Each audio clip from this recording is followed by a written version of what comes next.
Okay, once again, in the denominator, there's also 2 terms.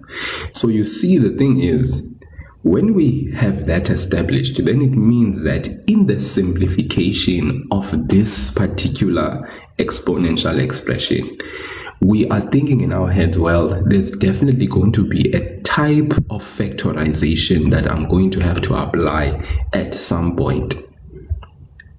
There is going to be a type of factorization I am going to have to apply at some point. And this is something that we need to get into the habit of understanding. The minute there's a plus and a minus sign in our fraction exponential expression, then it means some type of factorization is going to have to be applied. It's a different story, guys, when the relationship, all right, just like for instance in this problem that we had done like some few days ago. If you look at this particular problem, this one, all right, this one, here you can see that in your fraction, okay, so it's also one term, but in the numerator, how many terms are in the expression in the numerator?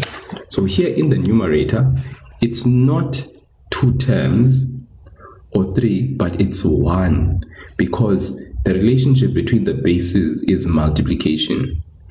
In the denominator, there is 1 term because the relationship between the bases is multiplication. So here, there's no factorization that you are going to be applying. Rather, we are going to have to change the bases that you see from the the composite numbers. For instance, 2 is a prime number, so that's a prime base, that's fine. 25, we are going to have to change. 10, we are going to have to change. 8, we are going to have to change, and 5, we are going to have to change to its prime bases. Then after that, we apply the laws of exponents, law number 1 and 2, and 3 where it is necessary. All right, so remember, we can write this from root form to exponential form. Change this root, it becomes 25, and the x in the numerator, since it's a square root, 2 in the denominator. 10 can be rewritten to 2 times 5. And remember, guys, once you change the the composite numbers to prime bases, 25 is 5 squared, you put it in brackets. 10, 2 times 5 in brackets. 8, 2 to the power 3 in brackets. 5 and 2 are already prime bases, so that's fine. Then we apply law number 3. We distribute, we multiply the exponents. You see, 2 times x over 2. 2 to the power 1, you multiply 1 times x, 1 times negative 2. 5 to the power 1, you multiply 1, x, 1 minus 2. 2 to the power 3, 3 times x, 3 times negative 1. 5 to the power 2x, you see. Then from here, because you can see still that in the numerator, 1 term. In the denominator, 1 term. Multiplication is the relationship.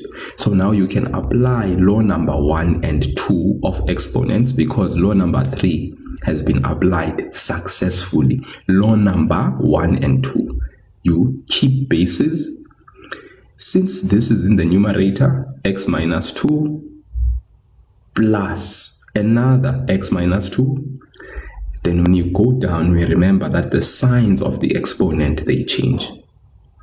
That's negative 3x plus 3, the collection of the exponents for base 2. Then you collect the exponents for base 5. Numerator positive, numerator same signs, denominator change of sign, negative 2x. Do you see that? Then you add and subtract the like terms and you simplify and you get the simplified answer.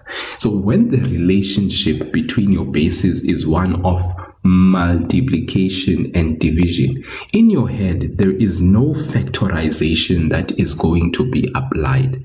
You are simply changing your composite numbers to prime bases. Then you apply law number 3. Then you apply law number 1 and 2. You add and subtract like terms, you simplify, you get the answer, and you make sure your answer is in positive exponents. But guys, when between bases, the minute you see that there's a plus and a minus sign that is separating your bases, then in your head you are like, there must be some type of factorization I'm going to have to apply. But first, I split the bases according to their prime bases. These are already prime. So you split the base, as you see here, 2 to the power x times 2 to the power 1. 2 to the power x times 2 to the power negative 1. In the numerator, the type of factorization we are going to apply is we are going to take out the highest common factor.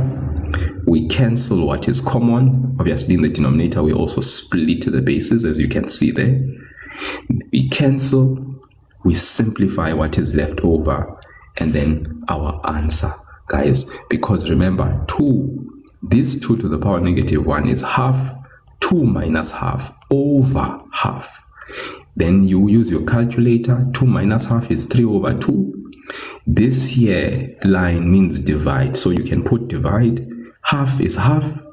Then you remember that you can apply the KCF rule. You keep the first fraction, you change divide to multiply, you flip the fraction, and then you get the answer, right? So the factorization applied here, because there's a minus sign in the mix, is highest common factor factorization.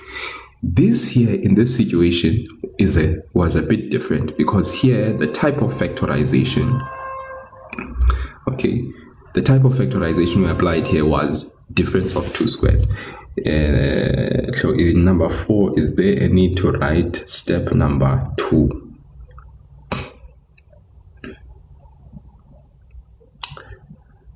Okay, original question. Step number 1, splitting. Step number 2, yes, of course, taking out the common factor. Definitely. Because remember, when you have a plus and a minus between terms, all right, as I said, when there's a plus and a minus, it says to you there's a type of factorization you have to apply. So here, definitely, yes, the splitting part, definitely, definitely. You need to, because, yeah, for most learners, right, they don't see the common factor. And remember, sometimes some learners don't even take into consideration that is 2 to the. So it's better to show your splitting than to take out the common factor. All right, please, guys, very key, very important thing. Because why do we split even here? It's because we can clearly see that there is no constant term. So that means there's no third term where we are going to be required to do any other type of factorization. Plus, we can see that base 2 for your different terms that has the variable x, the coefficient of x is the same. We have 1, you have 1. For the x, so you take out that common factor and then you simplify thereafter. Very important there. So guys, the minute we have plus and minus in our heads, definitely we know there's some type of factorization that is going to be applied. In this problem as well, we saw that the minute we change our composite bases, 4 is a composite base, 9 is a composite base. The minute we changed our composite bases to prime bases there, then we saw that, 2 to the power 2, then the n outside, 3 to the power 2, the m outside. Okay, now the splitting here, okay, there's no splitting that is required, but we can see that this is 2 to the power 2 times n can be rewritten as 2 to the power n to the power 2, because multiplication, the order in which you place numbers when you multiply, is basically unimportant.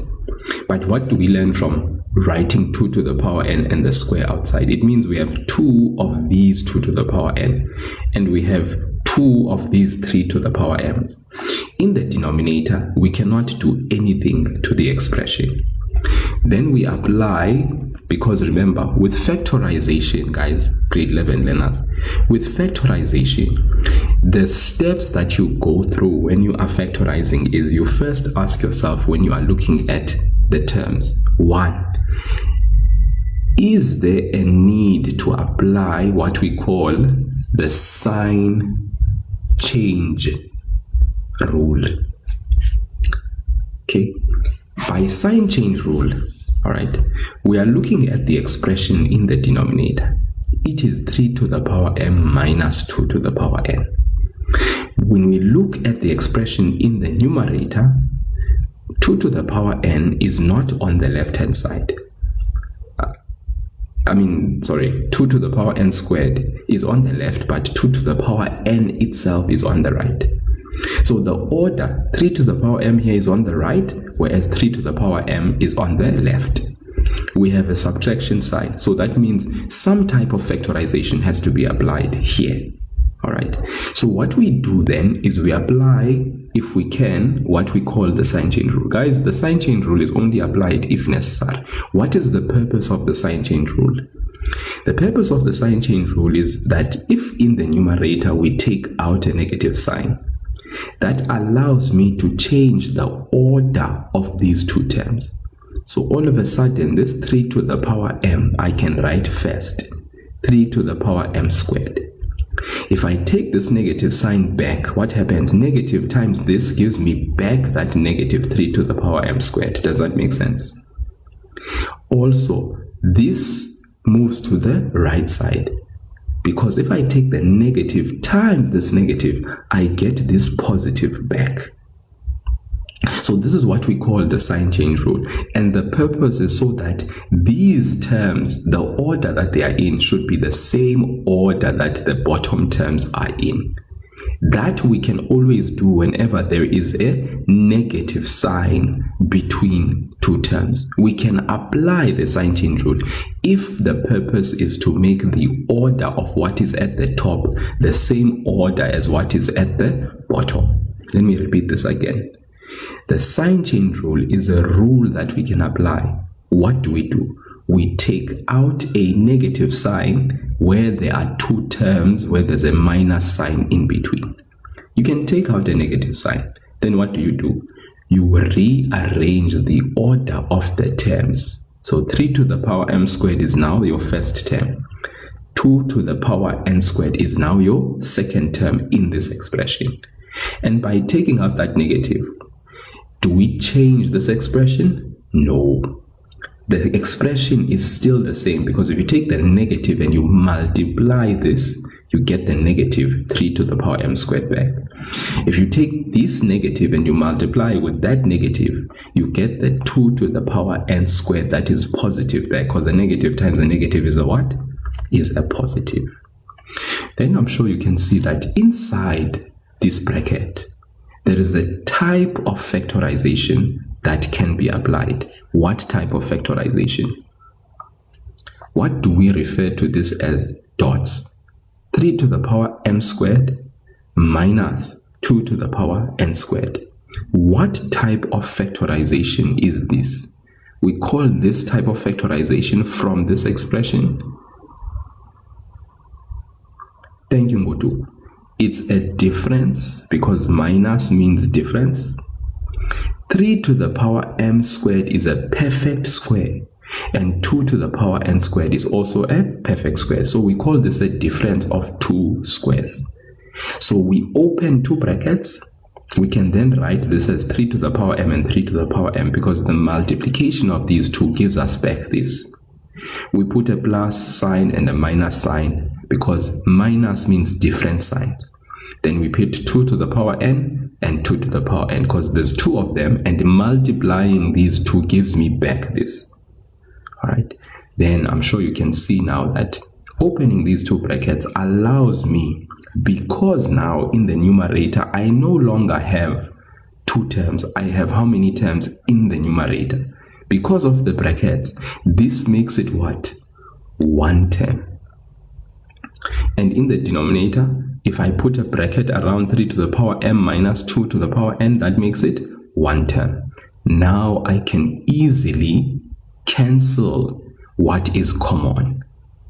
Alright, so do you see why I had to apply the sign change rule? The whole purpose was so that I can factorize and then cancel what is common.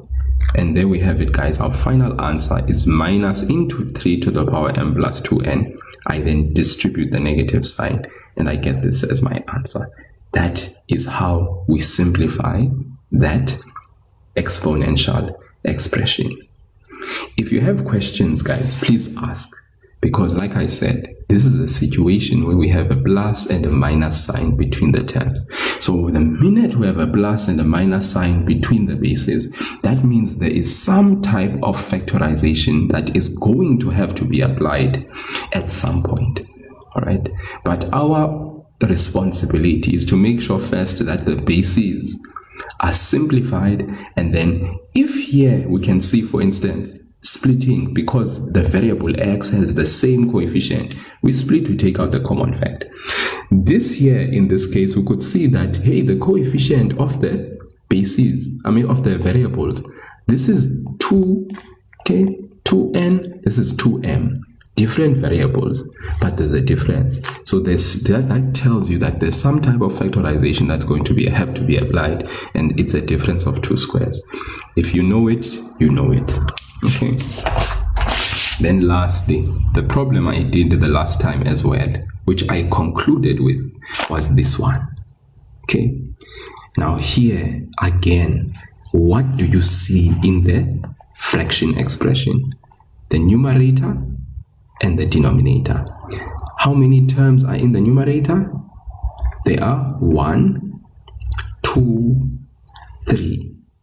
3 terms. In the denominator, 1, 2. So here, there seems to also then suggests to us that there is some type of factorization that is going to have to be applied. By who? By you. Okay?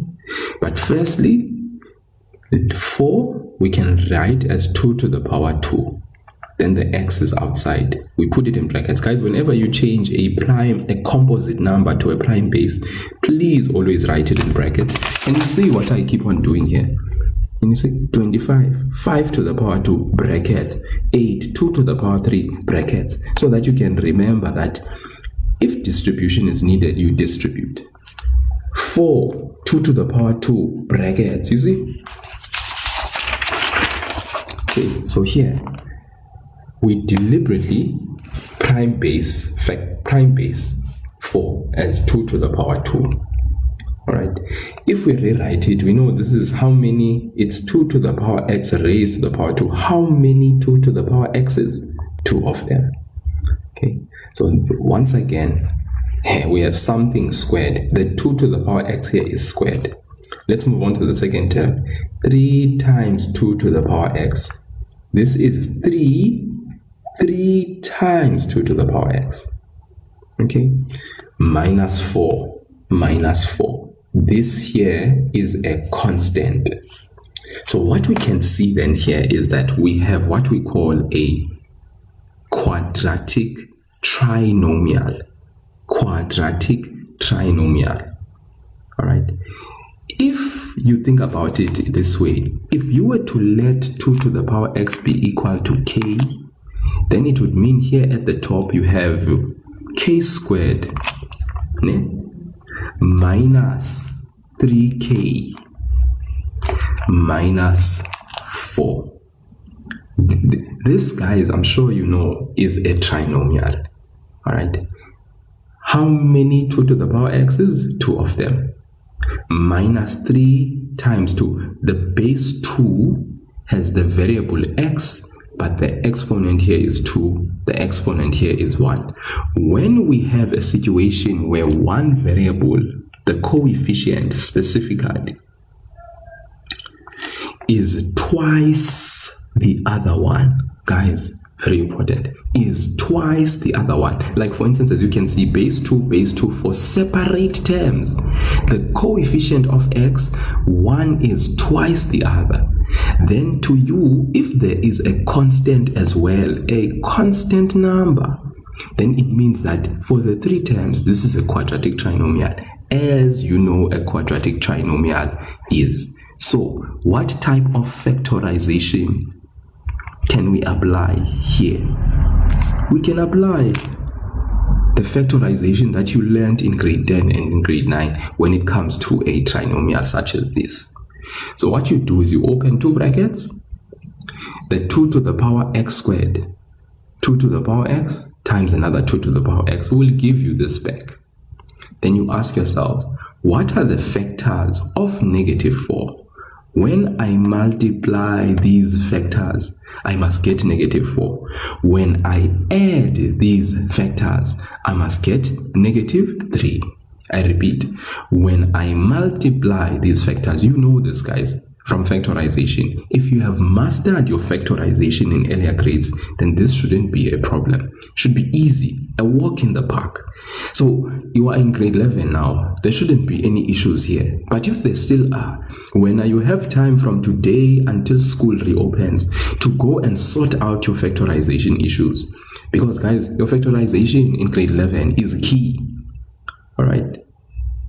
So just like here, when you factorize this, right, you would open two brackets, right? Write k and k. But remember, your k is represented by 2 to the power x. So it's 2 to the power x and 2 to the power x. All right. I know some people like letting k being equal to something, but guys, even if you don't go through this process, because some of you even forget if you let k, you forget to write your answer in terms of x. So familiarize yourself with just factorizing the expression. And yes, Vutu, the values, the factors are -4 and +1. When you multiply -4 and +1, you get -4. The multiplication must give you the last term. The addition must give you the coefficient. Remember, this is like your k. This is treated like a variable. This whole entire thing is like a variable. This here is the number multiplied to the whole entire variable. It's like k. Does that make sense? So that is why you're only concerned about the constant and the number that is before the 2 to the power x. When you multiply, you must get -4. When we add, we must get -3. So you are right. It's -4 and +1. But what you notice now with what is in the bracket, with what is in the denominator, all you have to do now is put this in brackets so that it is one term. Cancellation can happen. That is your final answer. Okay, guys, I need you in your heads to separate problems that have multiply and divide. There is a way in which we do problems that have multiply and divide only. All right, and the way is we change our composite bases to prime bases. We apply law number 3. We apply law number 2 and 1. We simplify. All right. But the minute there is addition and subtraction, that needs to scream to you, there's a type of factorization that is going to have to be applied. Whether it is splitting and highest common factor that you are going to take out, or it is after prime base, changing your composite numbers to prime base, you are going to have to apply the sign change rule and difference of 2 squares it. Or you are going to have to apply trinomial, because the expression either in the numerator and the denominator is saying there's a quadratic trinomial. You need to be aware of when quadratic trinomial is to be applied. And simplification follows suit thereafter. So there are two camps here of simplification. There's the camp where you have multiplication and division alone. No factorization is done there. Rather, the method is clear. Then there's a camp where there's a plus and a minus sign in the numerator and the denominator. There is some sort of factorization that you are going to have to apply with those types of problems. So now, before I move on, can we sort of like say there's some sort of clarity in our heads? Because when you don't have that distinction of like the separate understanding that, okay, with multiply and divide only, I'm doing this. With multiply with divide, where there's a plus and a minus sign in the mix, I'm doing this. When you don't have that clear in your head, then what happens is you begin to do funny things where you shouldn't. It's like, let me just make an example. It is like, there is a difference between when you are eating an orange and when you are eating like grapes. difference between eating an orange and eating grapes.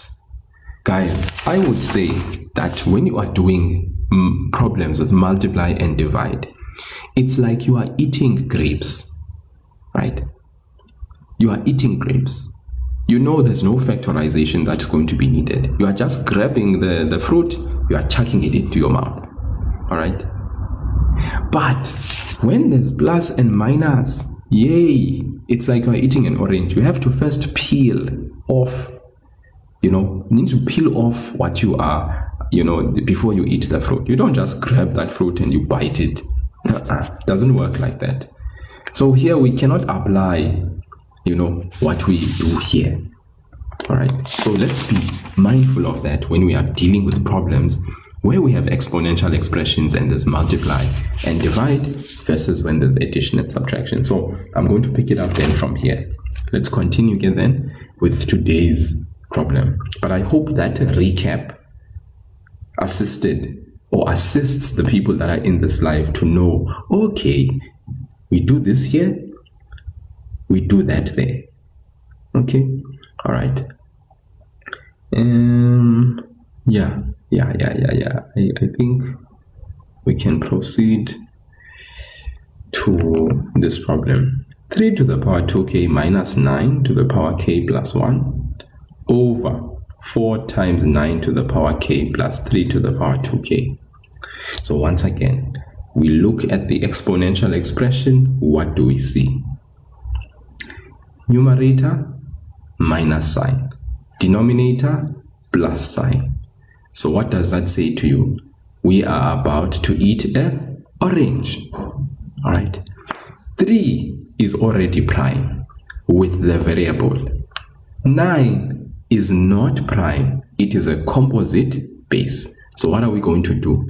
We are going to have a chance to change the variables, to change the bases that have your variable exponents, k, all right?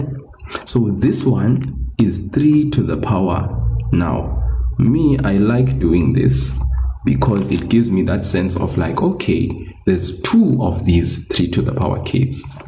Remember, guys, multiplication is commutative. Whether you say 2k or k times 2 doesn't really matter. But for me, it just reminds me there are 2 of these 3 to the power k's.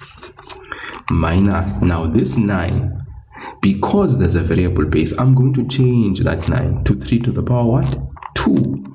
Then, of course, I put it in brackets, and then I make sure that my variable expression is outside. Over. Now some of you are going to say, change the 4. I'm not going to change the 4. Why? Because the 4 does not have a variable exponent. The only things I'm interested in changing to prime base are the ones that have a variable exponent.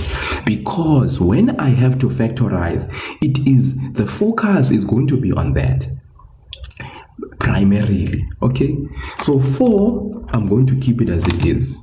Right. Maybe some of you will want to change it to 2 squared. Well, go ahead. But me, no, I don't. I'm not bothered about changing the 4. Okay. Let's do the game. Denominator 9x. There's no 9x here. This is k, my guy. This is k. All right. This is an exponent. Look, we call these are exponents. You see, now you are, let's go back. What do we call this thing? This is called a base. What do we call the m? We call it a exponent. Another word is index. All right. So this m is what we call an exponent or an index. All right. I did that in the first lesson that I did. First lesson. Guys, please go subscribe to my YouTube channel. All right. Some of you need to just become subscribers to my YouTube channel. The link is in my bio. All right. There's a playlist there for grade 11s that I've basically started ever since I started live lessons in December and now in January as we are continuing. All right. I took a very long time doing basics of exponents from grade 8 and 9 when I started the live lessons for the grade 11s. Why? Because the basics lay the foundation. Okay. Oh, okay, I see. Okay, my mistake. All right, thank you, Vutu. I really appreciate that. Sorry about that. Okay, the 9. Okay, my mistake, guys. Really sorry about that. So this 9 is a base. It's 4 times 9. My mistake, guys. Thank you for the correction there in the comment section. Thank you. It's a 9. I'm really sorry about writing it such that it looked like a exponent. My mistake. But thanks. I really appreciate you guys commenting in the comment section. This is the kind of, I guess you could say, interaction I like because, yeah. Thank you so much for that, bringing that up. All right. Morning, the grade 12s I usually deal with in the evening, but hey, I've been having network issues. Yesterday I was having serious network issues, and with grade 12s, there's also a playlist that's on the YouTube channel, but with the grade 12s, we are currently doing functions because we did sequence and series and we completed it. But anyways, 9. So 9. 3 to the power 2, right? Plus 3 to the power 2. Okay. Now, let us go now and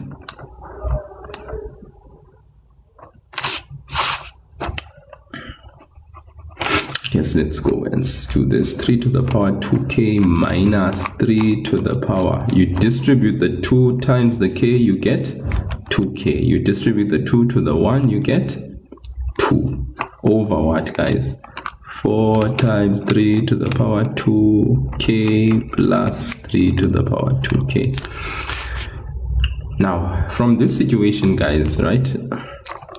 I'm sure you can see in the numerator, base 3 has 2k as an exponent. Base 3 has also 2k. So that means here at the top, we are going to have some sort of factorization, but I'm sure you guys can see. So what we're going to do is we're going to split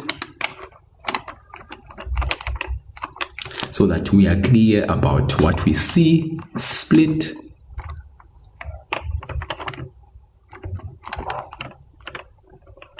So already I can see highest common factor there.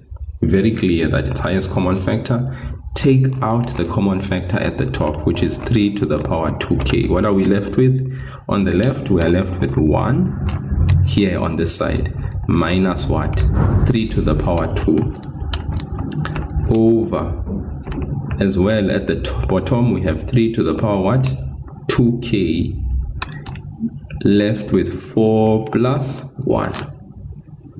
Do you see this, guys? Yeah. So here at the top, 3 to the power 2k. All right. No problem, Mogwa. No problem. 3 to the power 2k is common. As you can see, there's a 3 to the power 2k for this term. There's a 3 to the power 2k for that term. So that says that we have a highest common factor, okay, that we take out. So let's take it out. We take that out. We are left with 1 minus 3 to the power 2. Go to the denominator. We take that out. 3 to the power 2k is common. We are left with 4 plus 1. Now, we don't have 2 terms anymore like we did here and there. We actually have 1 term. Why do we say 1 term? Because remember, brackets make it 1, right? That allows us now to cancel what is common. All right, we don't cancel across an addition and a subtraction sign. For instance, we can't cancel this 1 and this 1. Why? Because it's across an addition or a subtraction sign. We can't do that. Rather, we can cancel 3 to the power 2k and 3 to the power 2k. Why? Because they are having, both of them, a relationship of multiply with the bracket, and therefore the cancellation is allowed. Okay.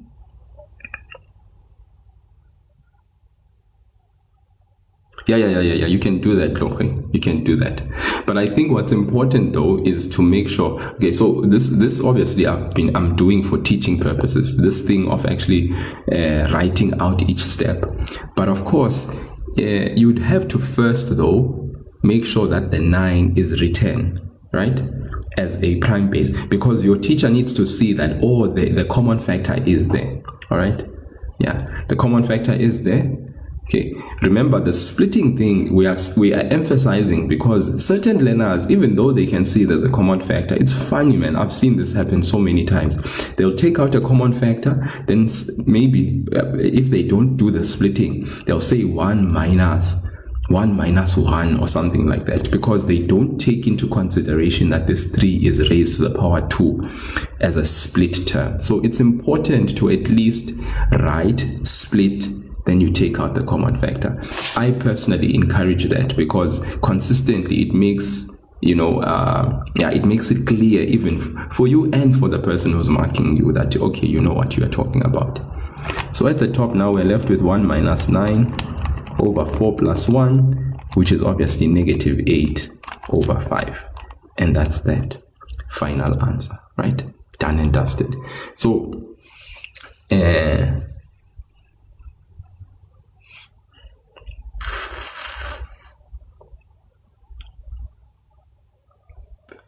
I don't know if Dagalo is like asking a question or he's just trolling and making unnecessary comments. It's people like that I actually don't really like joining the live lesson, because I think some of you are displaced, you come here and you just comment for the sake of commenting. I don't really appreciate that, to be honest. Yeah, I think when you have done live lessons for maths for a long time and you begin to see how some people act in the comment section, then you ask yourself, Dagalo. You say Dagalo, the K is 6 or 7. I don't know, no? It's 6,7 or 6,7. Or maybe that's another royal trend that we are happening from people. All right. Hope that was fine. Straightforward, sweet, no problem, right? Okay. Let's do the next one.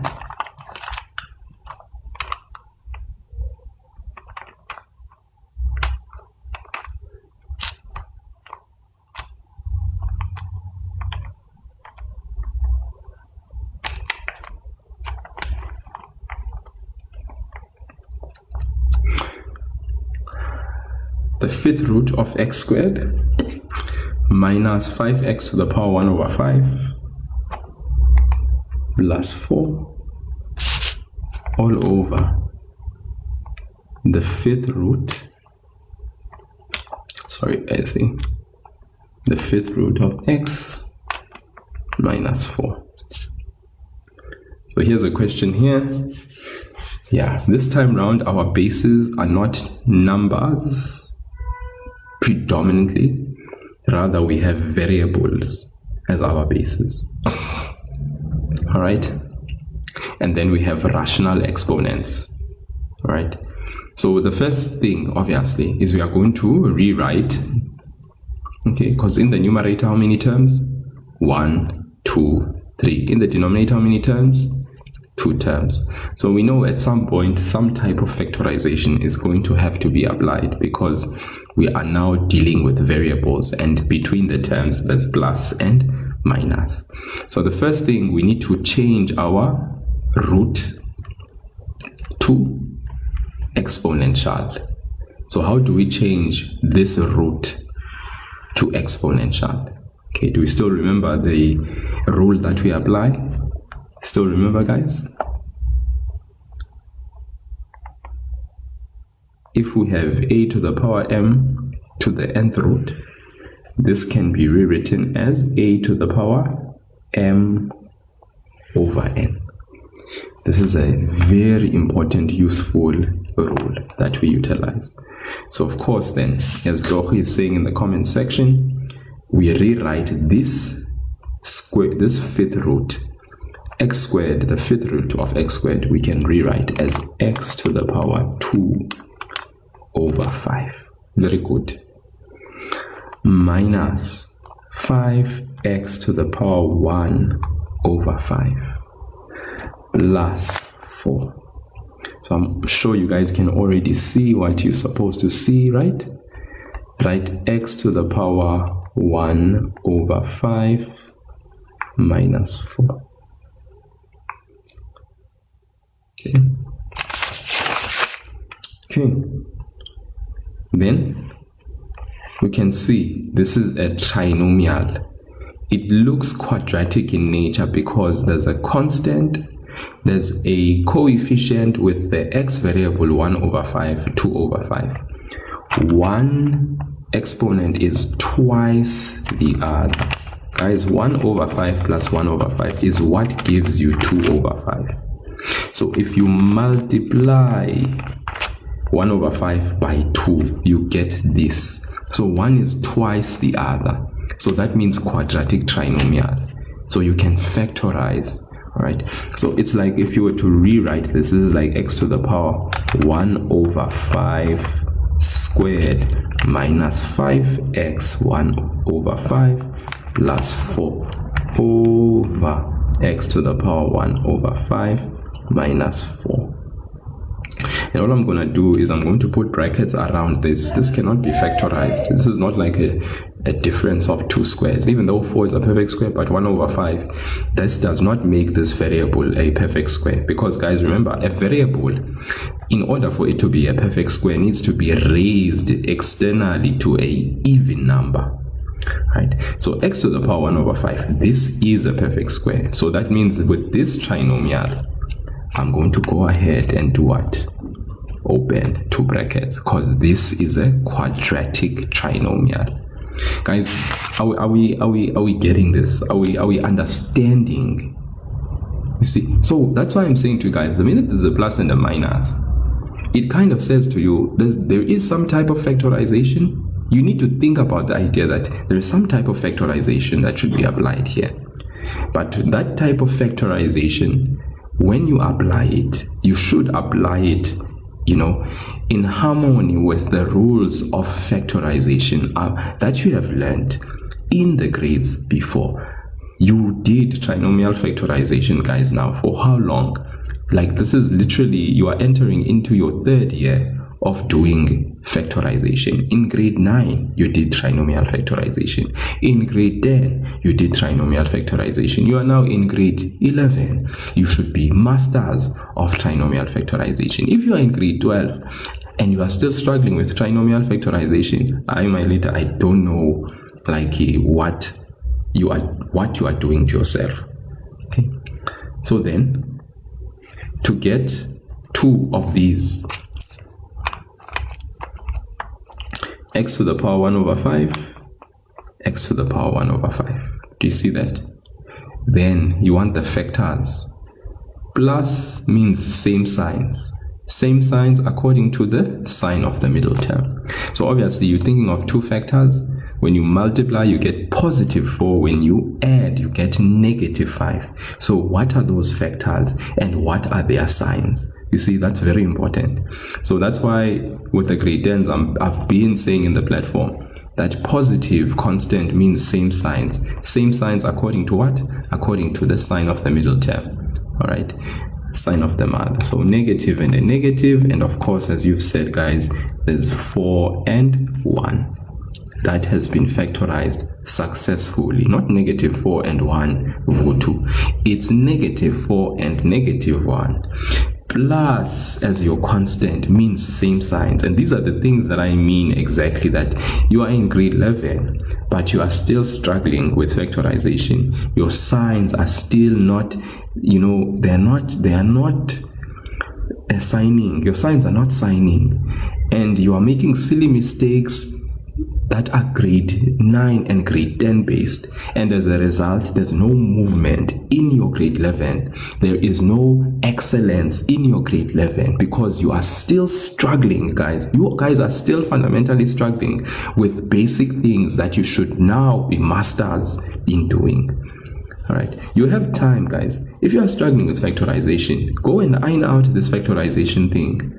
All right, or maybe go and watch my grade 10 videos that I've been doing with grade 10 live lessons that I've been doing. There's a playlist there in my YouTube channel. You can go and watch that playlist on factorization, trinomial factorization, and go sort out your issues with factorization.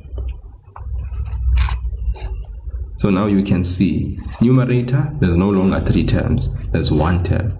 Denominator with the bracket around, there's 1 term. Cancellation is possible because you have common brackets. Final answer is x to the power 1 over 5 minus 1. Where? In the numerator. It's all over 1, but you can obviously, most. A number over 1 is actually that particular number. Okay? I hope that makes sense. Melad is such, but there's no shame in doing that exactly. If you want to upgrade after the number of years that you have, all it takes is your commitment, and I guess you are fueled by some sort of like change that you want to make in your life. So if you want to go ahead and do that, people have been doing it. I'm sure you've been seeing some of the testimonies and stories on social media and on these pages here on TikTok and so forth. People are doing it and they are changing their careers. So if you feel like you want to do it because you want to make a major shift in your life and career change, I go and do it. Okay. This person that's called Numinous, though you are saying I must do all these other topics that you are mentioning, when you can just contact me on the side, because it seems like you want specific help. All right.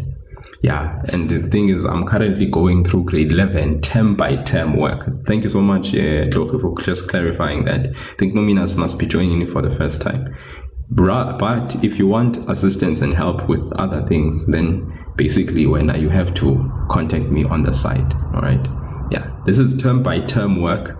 So if you look at the syllabus for grade 11 for term 1, all right, schools have not started yet for grade 11s unless there's special arrangements in certain schools for schools to have opened. But what I'm doing right now is I'm doing the term 1 work. So first topic is exponents and surds. That's what we are busy with now. Okay, next topic, equations and inequalities, and then the last topic, trigonometry. So unfortunately, you're not going to see me do that here. You matriculated last year. Oh, so you are just trolling then. You are trolling, Moss. If you are matriculated last year, when you are sorted and fine, you just want to sidetrack us. All right, let's come back here, guys.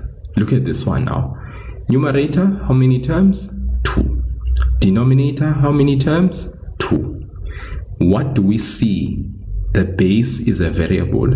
That's the rational exponent for variable. So once again, we have a type of expression that we should clearly be able to see immediately in the numerator. What type of expression do we have in the numerator? Now, if you have eyes to see, you will have seen that, 2/3, 1/3, 2 times the other one. Thank you, Vutu. Difference, right, of 2 squares. Very good. So this 4x 2/3 minus 25 is a typical situation of difference of 2 squares. That's very important. So I can see then the 4x to the power 1/3 specifically for the x that is raised to the power 2. Okay, so that means 4 is a perfect square. X to the power 1/3 squared is a perfect square. Minus is a difference. 25 is a perfect square over 2x to the power 1/3 minus 5. So now I'm going to apply difference of 2 squares factorization. There's no need for sign change rule because you can see the order 4, 2, 25 at the end. So I know something is going to be happening with this bracket. So let's factorize using difference of 2 squares. We open 2 brackets. Right? We know there's always going to be a plus and a minus sign immediately. What is the square root of 4?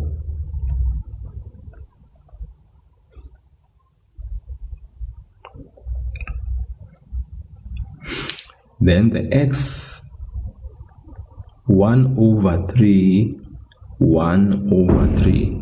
There's 2 of your x to the power 1/3. The multiplication of x's, you keep the base, you add the exponent. So 1/3 plus 1/3 gives you back the 2/3. Then what's the square root of 25? That's all over 2x to the power 1/3 minus 5. Common brackets? Yes. Common brackets indeed. We can see them. So those common brackets cancelled. What is left? A1 and a 1. but we know that a 1 in the denominator is not significant. It's different from a 1 in the numerator because that is significant. Step 3, why are we having a minus on the denominator when there was a plus? Why are you asking instead of saying, sir, you made a mistake?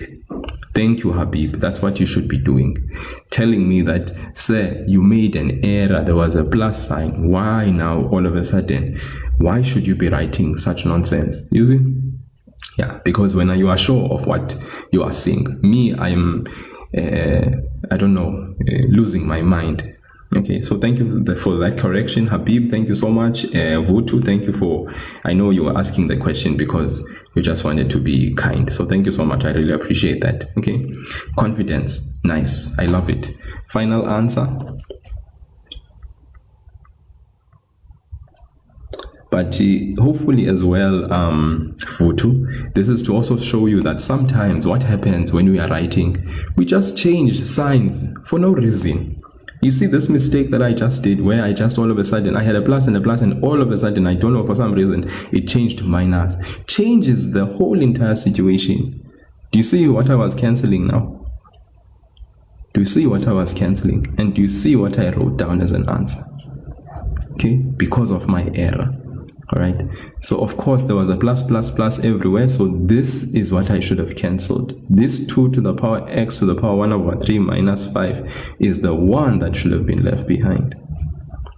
All right, and that was my mistake. I'm very sorry about that. Okay, yeah, so let's not make the mistakes that I am making. The mistakes that I'm making, hopefully you guys will learn from them. All right, yeah, you are the ones that need to make sure that you are doing the right things. The correct methods are being followed, not what I do sometimes, which is errors that basically mess up the situation. Okay, are we good, guys? So we've looked at situations where between plus and minus the bases are numbers, right? But now in this situation the variables are the bases. Okay, still. Okay, Lee to love, what happened to minus 25? My dear, this we saw that when we look at the expression at the top, this is a difference, D. 4 is a perfect square. X to the power 1 over 3 squared is a perfect square. So the first term is what we call a square number. It's a square. 25 is also a perfect square. And by perfect square, guys, we mean those numbers that basically are formed by multiplying a natural number by itself. All right. So for instance, 4 is formed by 2 times 2. Hence you can see there's a 2 and there's a 2. Same numbers. That's what's beautiful about a perfect square. You form a perfect square by multiplying a certain number by itself. So 2 times 2 gives me back the 4. What happened to the 25? 25 is also a perfect square. It's formed by multiplying 5 by itself. So therefore I can put here as my last term 5 and 5 when I'm factorizing. Then of course, guys, to form a minus sign you need a plus and a minus sign.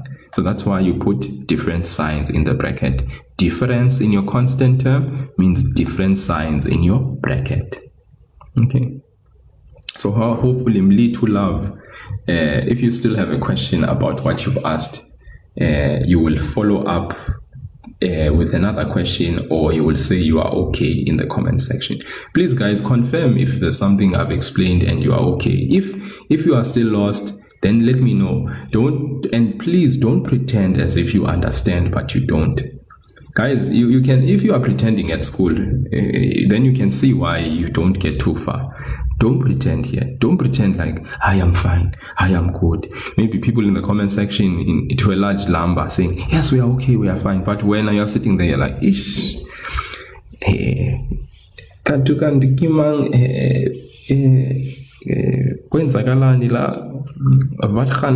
don't even know what was happening there. You must be vulnerable and say, I don't understand, so that I can explain. Yeah, what I don't like is people allowing me to move to the next one and then they say, can you go back to that problem? I didn't understand what you said. You are killing me there. Jabulile, unfortunately that was, okay, maybe let me just form another one then. Let's just do this.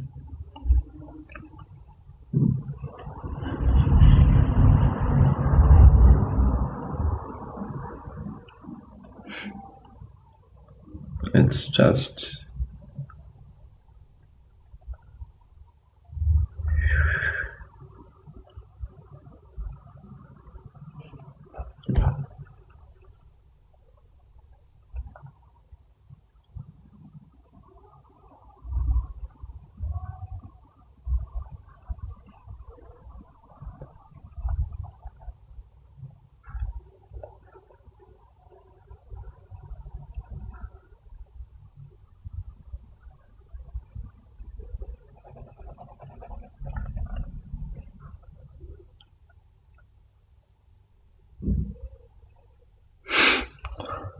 okay.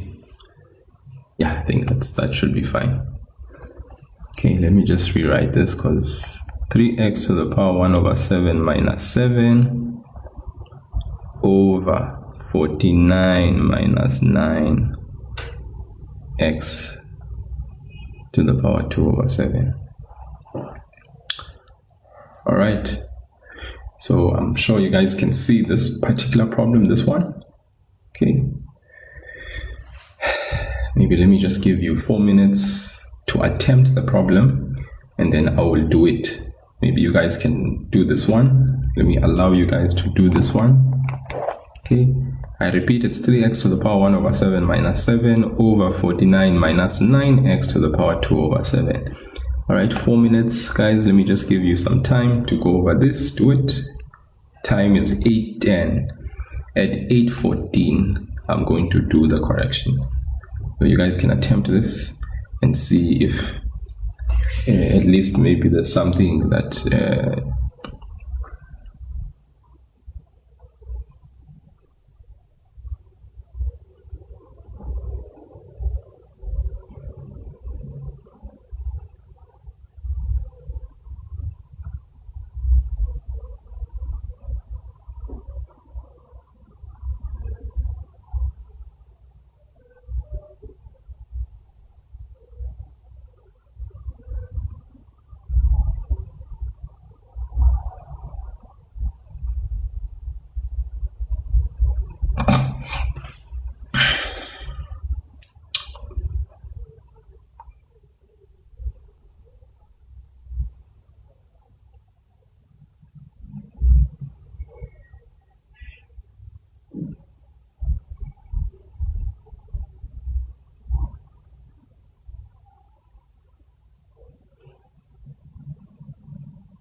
what grade does it look like, Safer?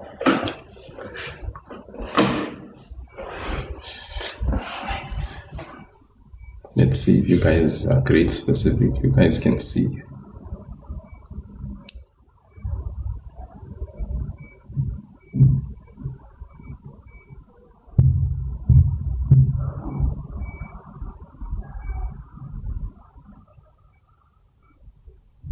Yes, it's you are guessing. Hopefully you can read there on the screen, because the sticker is there. Okay, well, I'm glad you can read. Great stuff. I'm pleased. That's amazing. Good job. You can read. It's official. Safer can read.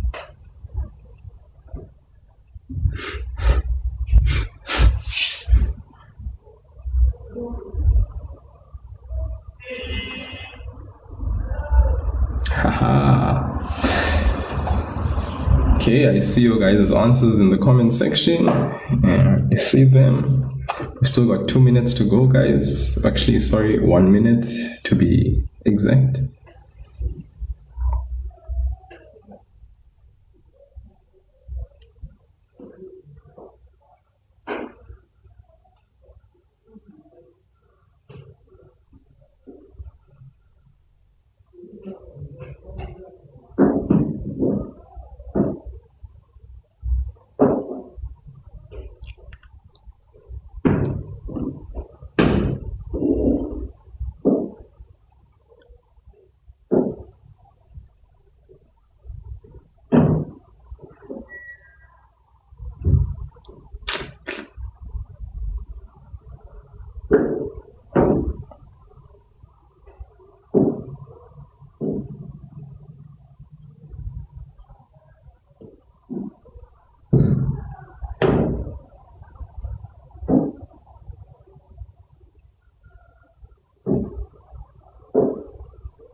Kindly, the first submission.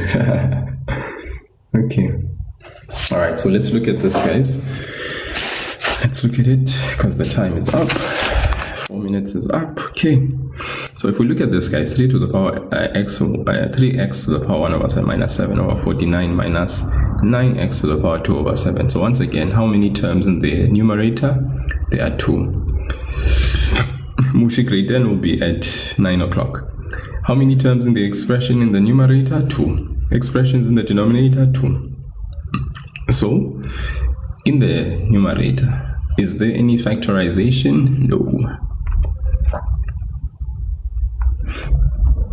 Okay, but for now, we'll put this in brackets. Go down to the denominator, 49 minus 9x to the power 2 over 7. So we have 49 minus 9, now the x. Okay, that's a perfect square, so we have a difference definitely of 2 perfect squares. And what I can see is that, yeah, x to the power 1 over 7 times 2 gives me this, so there's 2 of them. So really this is a perfect square. 49 is a perfect square. This is a difference 9, this is 1, x to the power 1 over 7. But if you look at the order, guys, something is off there about the order. So what I'm going to do is I'm going to apply the sign change rule.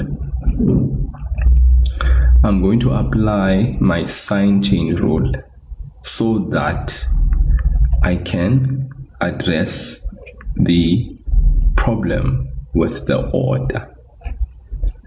Take out the negative 9. That allows me to then write 9 as positive and 49 as negative. Okay, so the sign in between is still there, but I'm just going to switch around. Okay, negative times that gives me that back. Negative times the negative 49 gives me back the positive 49. So really the sign change rule there, it worked. Then 3x to the power 1 over 7 minus 7 over, now we can factorize. We open 2 brackets. Remember 9 is a perfect square. 3 and 3 will help me out with that. X to the power 1 over 7. No, not in grade 9. Not with exponents in grade 9. Yeah. Then 49, remember, write plus and minus 7 and 7. Then you can see there's a common what? Common bracket. We can cancel.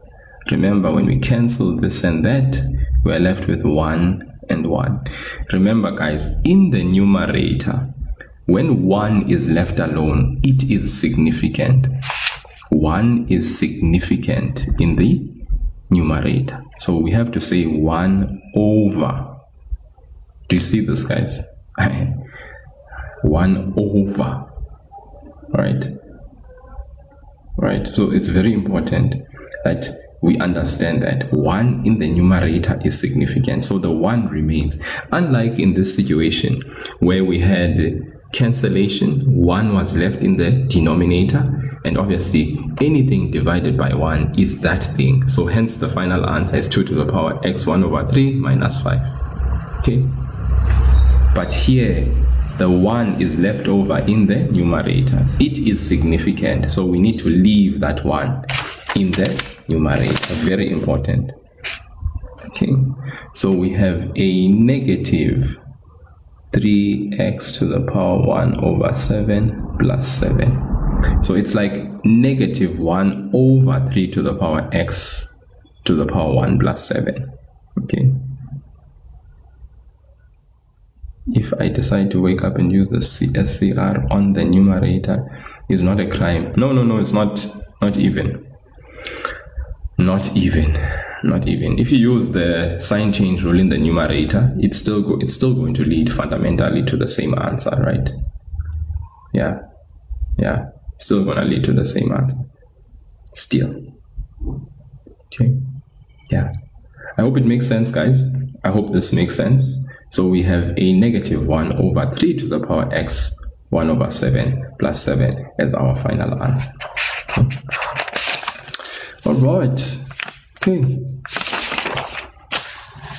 Yeah, guys, I think with that said, I think we can move on from those types of questions. Okay, so that's just something to note there, that multiply and divide between bases. Okay, law number 3, 1 and 2 can be applied after we convert composite to prime bases.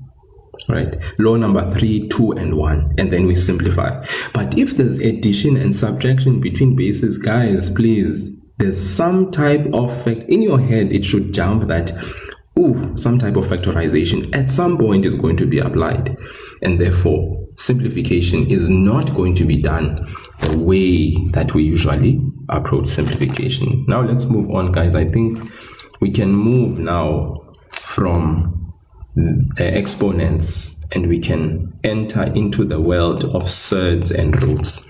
How do we simplify surds and roots of this nature? Right. Okay, so the question is square root of 50, square root of 18, square root of 8. Sorry, my bad. You want to have a peek back, please? Here's the peek back.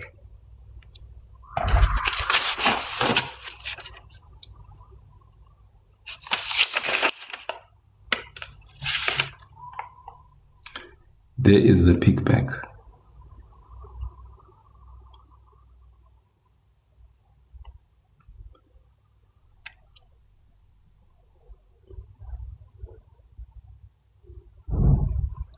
Okay. I hope your peek back has been sufficient because I need to move on. Vutu.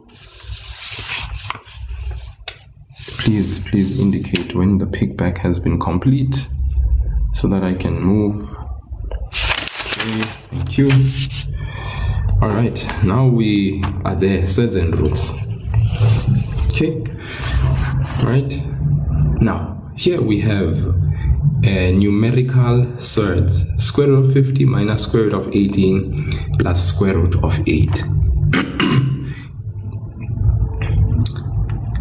Now here our objective is to write the numbers underneath the square root as a product of, now because guys the square root is the focus here, it means we are interested in writing those numbers as a product. Product means multiplication of a perfect square. This is borrowed from the idea that we are having square roots. Guys, if it was cube roots, then we would be interested in writing those numbers as a product of perfect cubes and another number.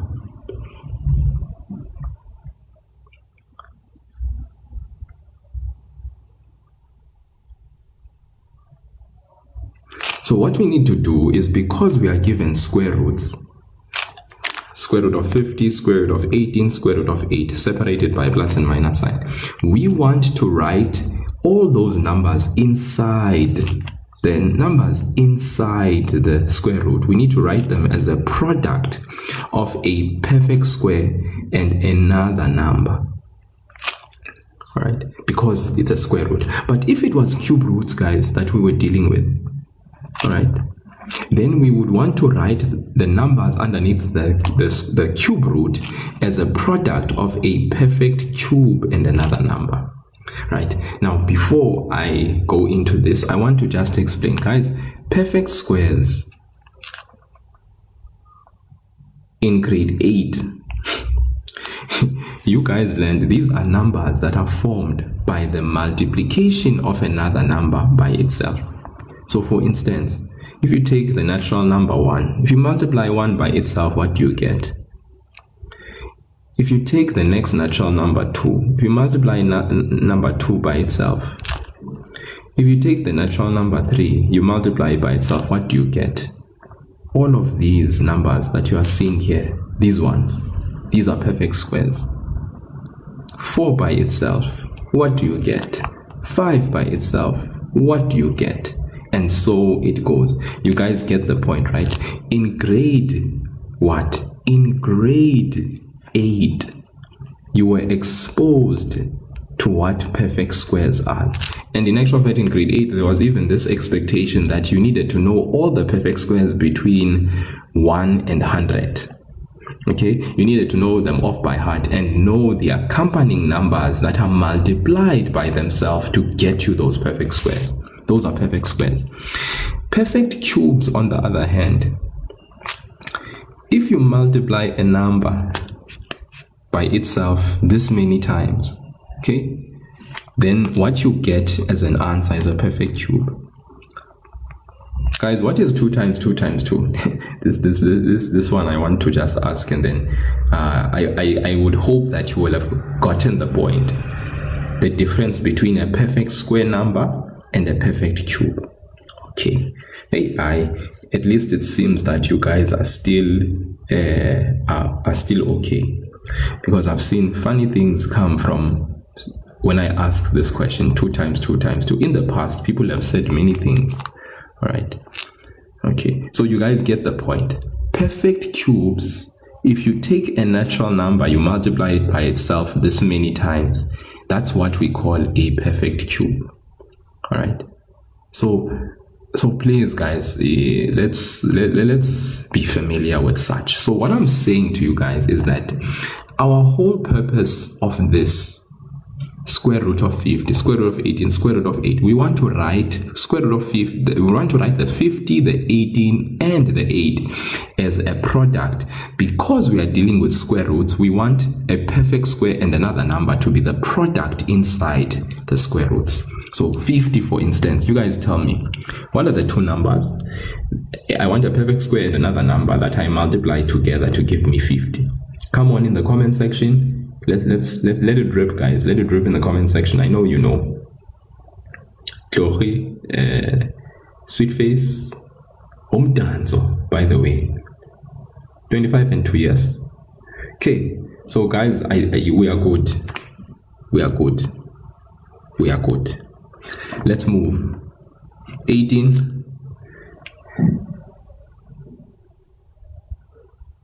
You guys are 100% correct, by the way. I agree with you.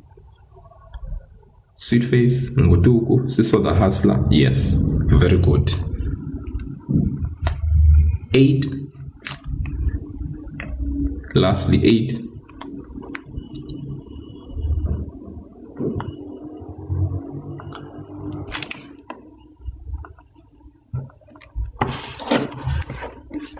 Yeah, thank you very much. You guys know. You guys know. So that means all of you, step number 1 will be fine. Let's just say there's someone in this platform that doesn't know such. Let's just say you didn't know.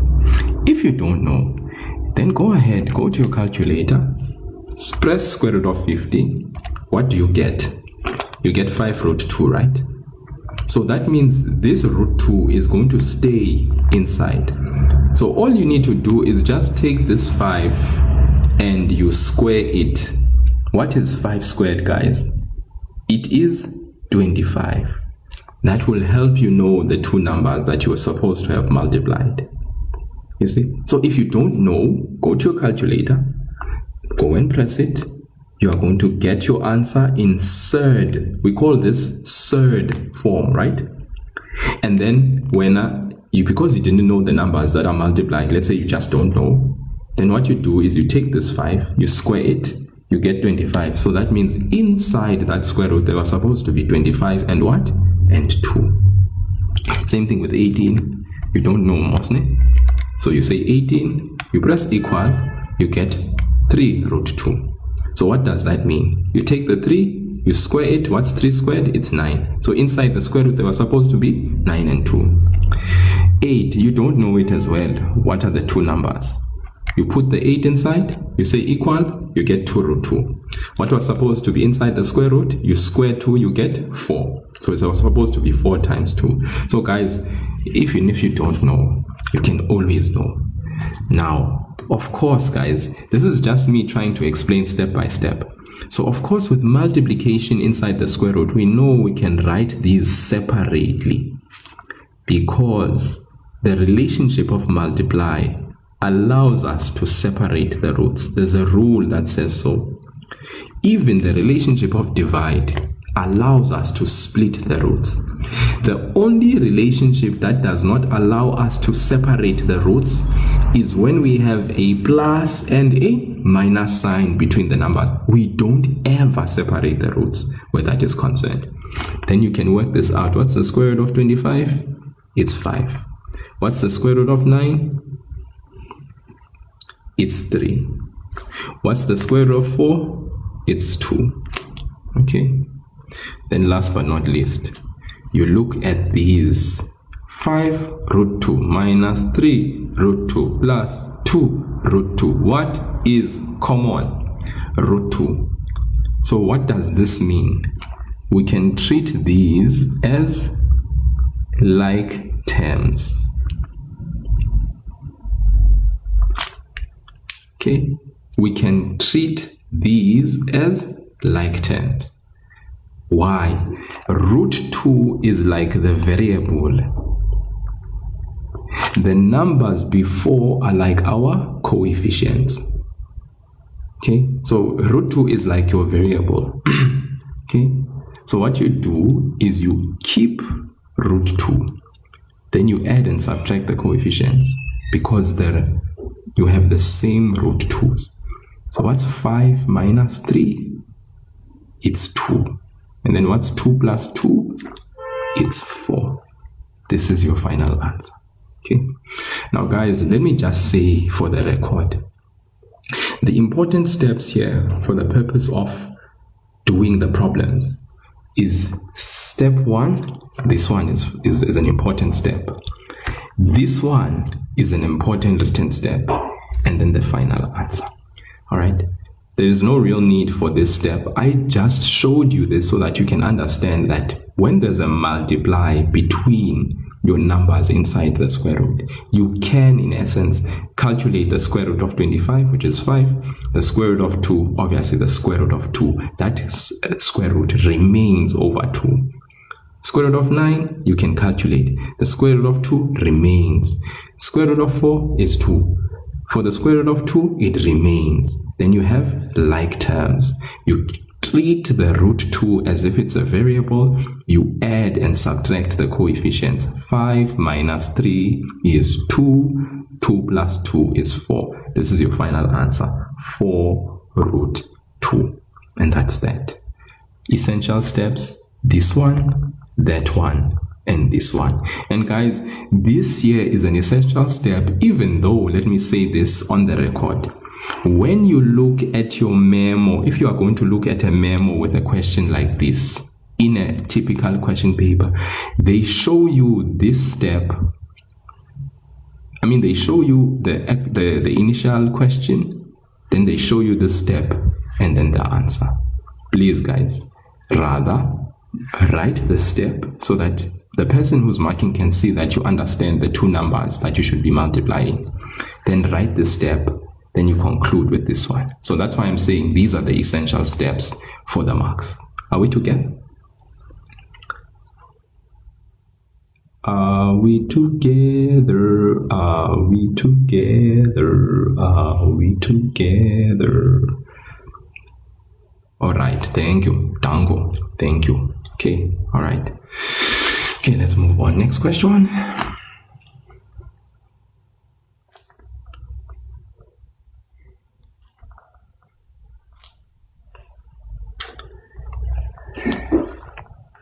Square root of 12 times square root of 8 divided by square root of 6.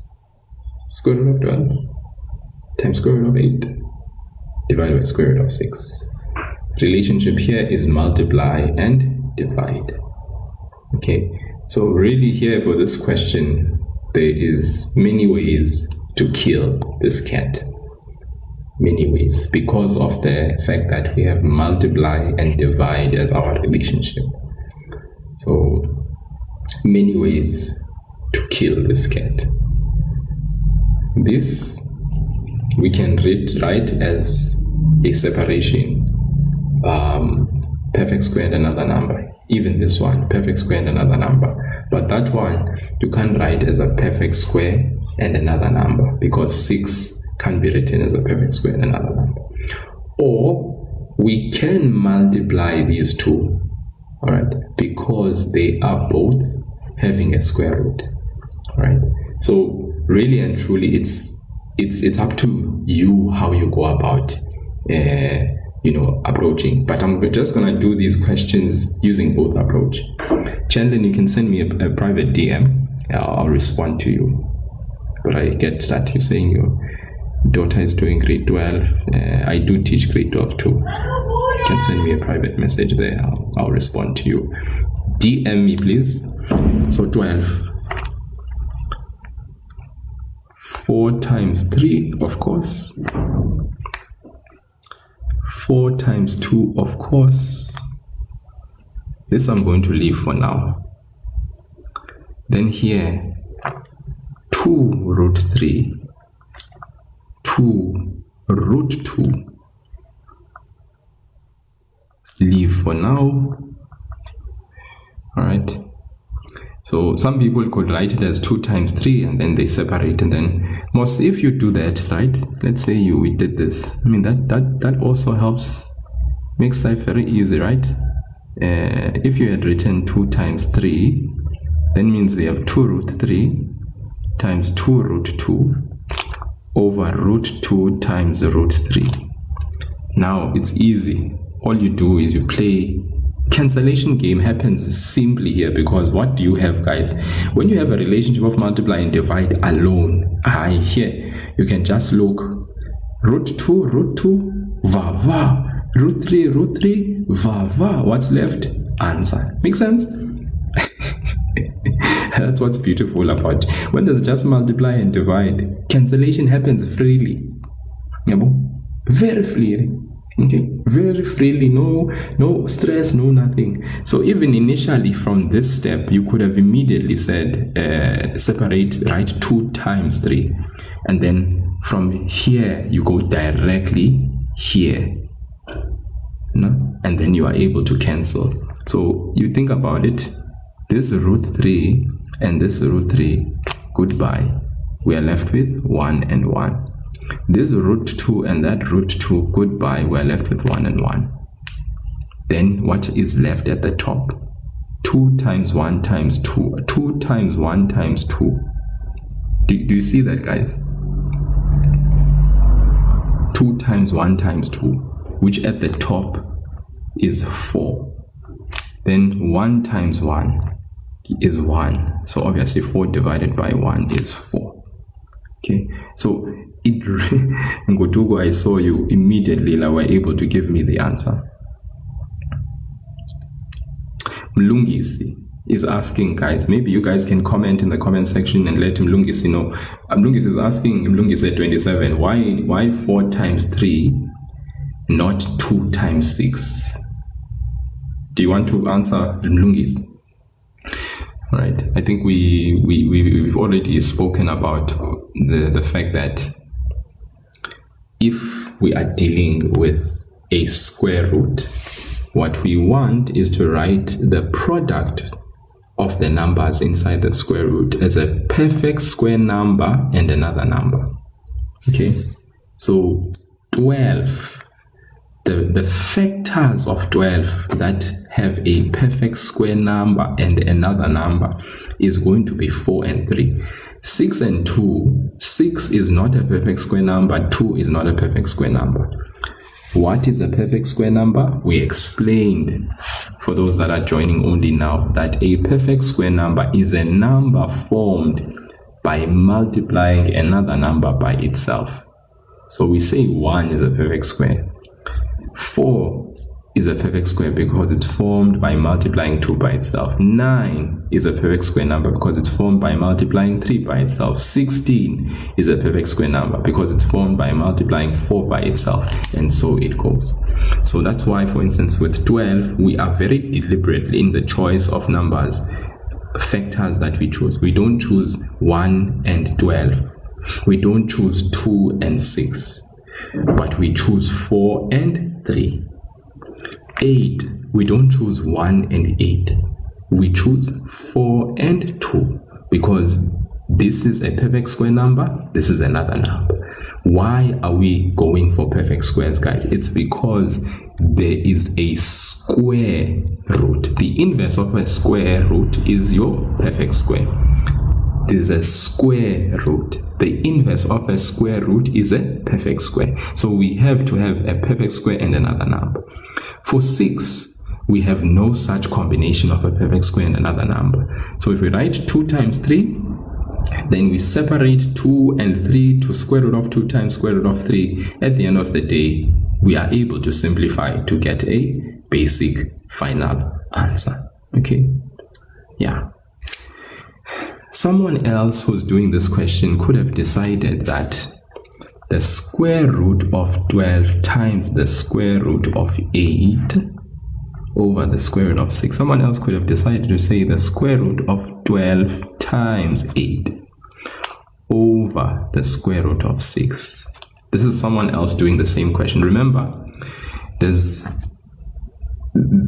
are split, but since it's the same root, you can write it under the same square root. This is the square root of 12 times the square root of 8. So if you are multiplying or dividing, you can write the numbers underneath the same square root, okay, over the square root of 6. So if we come here now, what's 12 times 8?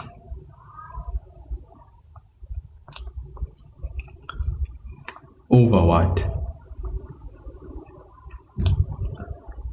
Now the question, can you write this as a perfect square and another number? That is the $1 million question. Can you write 96 as a perfect square and another number?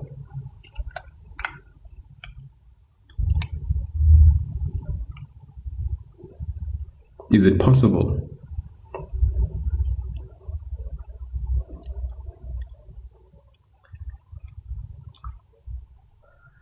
Exactly. All right. Do you see that? So if you're going to rewrite it then as 16 times 6, then you know you have 4 root 6 over root 6. Those two cancel. You are left with 4. That's why I was saying to you guys that there's many ways to kill this particular what? Yeah, there's many ways to fry this one. All right. But this is the thing. When the relationship is multiply and divide, really and truly, there's there's many ways to maneuver. All right. But in essence, let's get the basics though. That the objective here is to simplify this thing so that at the end of the day we get the simplest answer. So whether you go this route or you go that route, and maybe someone else will say, "But sir, I saw this way." That's fine as well. Simplification, your steps. When I mark your particular problem, I need to see that indeed what you've applied is correct and you've done what is required. Okay. So various ways, ne? Various ways.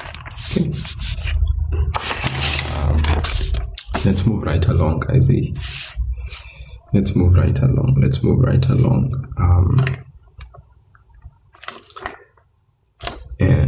right along.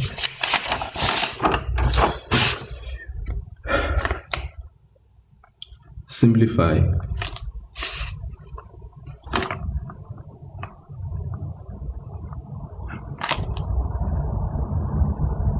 Simplify 2 root 5. And then simplify this. Do you still remember, guys, what we do with when we have roots in the denominator?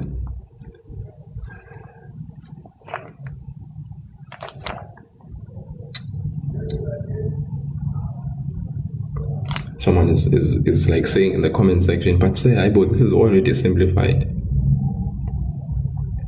2 root 5 over 5. 2 root 5 over 5.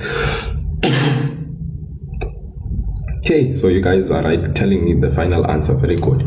Guys, remember here we apply that process that we call rationalizing the denominator. the mathematical rule is that we can't ever have a root, or we can't have a surd in the denominator. So what we do then is we multiply by a unique special one. 2 root 5 times 1, guys. What is 2 root 5 times 1? It is equal to 2 root 5. But what we do specifically is that the one that you are talking about is this one, a special one, which is the same denominator, root 5, is being multiplied by as a fraction, root 5 over root 5. Okay? So remember, for one term, we multiply by the special one, and we get our direction as to what is in the denominator by what we see in the denominator of the root. If there is one term in the denominator, we multiply by that same root 5. But what we do at the bottom, we do at the top. So if you think about it, what is root 5 divided by root 5? It is 1. So this here, guys, is a special one that we multiply by. Okay? Yeah, guys, remember, we don't refer to this specifically as the conjugate. The conjugate, remember, only applies when there are two terms. All right? This here, we don't call the conjugate. Let's be careful about our wording. Okay, so this is a special one because I want you guys to know terms and to be able to understand terms for what they actually are. All right, so I don't refer to this as the conjugate.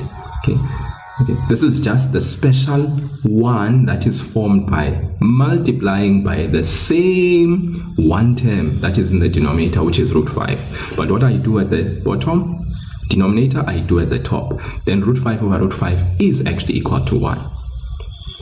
Thank you, Shandlin. Then you say 2 times root 5 in the numerator. What's 2 times root 5? 2 root 5. Then in the denominator, what's root 5 times root 5? Guys, root 5 times root 5, remember we said you are putting both there. Since it's root 5 times root 5, these are both square roots. So that allows you to do what? To take the 5 and the 5 and put them inside the same root. What's root 5 times, what's the square root of 5 times 5? It is square root of 25, which is equal to 5. So in the denominator, I can write 5. That is my final answer. So that's why you guys said the answer is 2 root 5 over 5. What have we just done to the denominator? We rationalized it. Okay, so what we've done here, this is not the conjugate. Okay, please guys, this is just us multiplying by a special one. We don't refer to it as the conjugate when it's one irrational denominator. Okay, because remember, why are we saying we are rationalizing the denominator? Remember guys, the square root of 5, if you go to your calculator and you say square root of 5 and you say equal, what you see is an irrational number. What is an irrational number? An irrational number is a number which, when we express as a decimal, shows a non-recurring and non-terminating decimal. What do we mean by non-recurring? There's no repetition of numbers forever. You can see here it's 236, 067, 97, and even what you see here is not the end. There's more numbers after this last number. All right? It's just that your calculator is not infinite to accommodate all the numbers that you would see after. There are more numbers. So it's a non-terminating, does not stop. 2, non-recurring. There is no forever repetition of numbers here. So that's why we say this is an irrational number, but we rationalize the irrational number to become rational. What is a rational number, guys? A rational number is a number that can be expressed as an integer. and 5 here looked at alone is a rational number. Okay? So we've rationalized the denominator using this special one. If it was root 7, we were going to say root 7 over root 7. If the denominator was root 2, we were going to say times by root 2 over root 2. If the denominator was root 12, we were going to say times by root 12 over root 12. I hope you understand. This guides the special one that we utilize to multiply, so that at the end of the day, our denominator is not irrational but rational. That's why we call this thing rationalizing the denominator. Okay, let's go and look at another problem. Because we are blessed here, we have problems. Nice life problems. Look at this problem. 1 over 1 minus root 2. What do you see here? The numerator, the denominator. In the denominator, how many terms? 1, 2. Now you have 2 terms in the denominator, unlike this one where you had 1 term in the denominator. Okay, so how do we go about doing this one? So the first thing you need to understand is that in the denominator, we have a problem. Why? Because this is 1 minus root 2. This root 2 is an irrational number. 1 minus an irrational number still means that the denominator is irrational. We can't have an irrational number in the denominator, or at least mathematically, they always say that we need to make sure that our denominator is not irrational. So what are we going to do? We are going to rationalize the denominator for the 2 terms. How?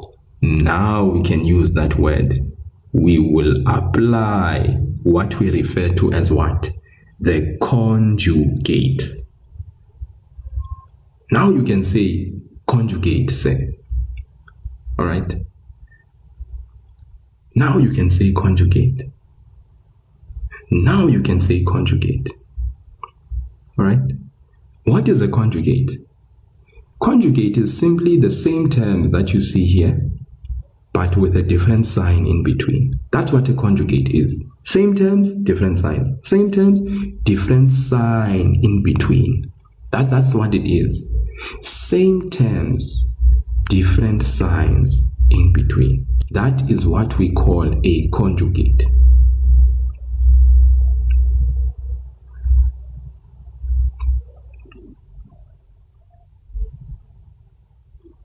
So, we are going to multiply by a special one, but this special one is a conjugate.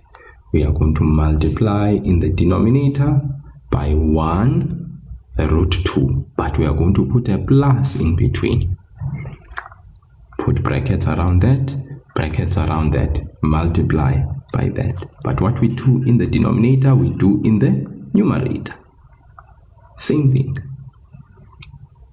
Then we let it rip. Monomial by a binomial in the numerator. 1 times 1 is 1.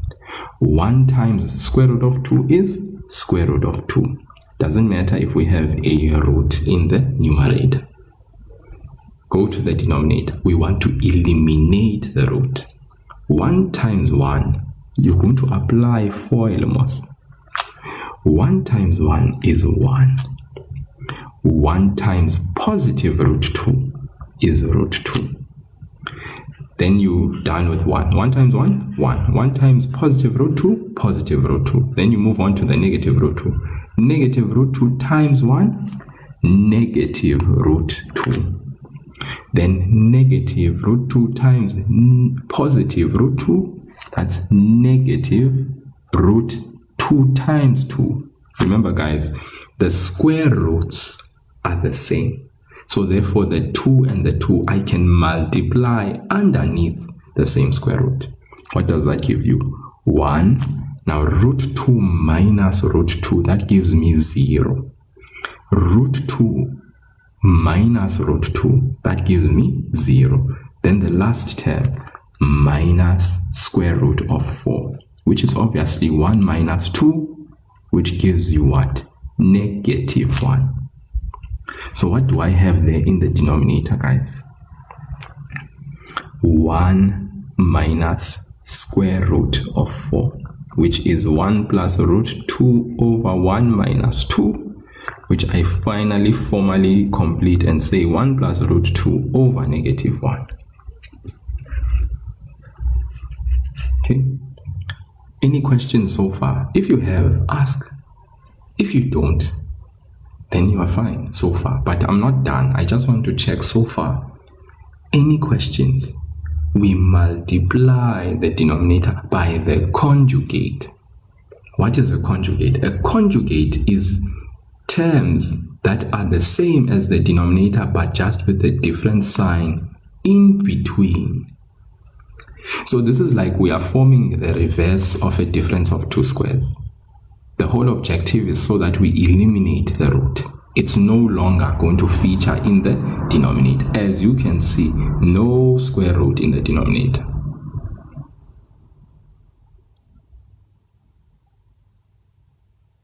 Okay.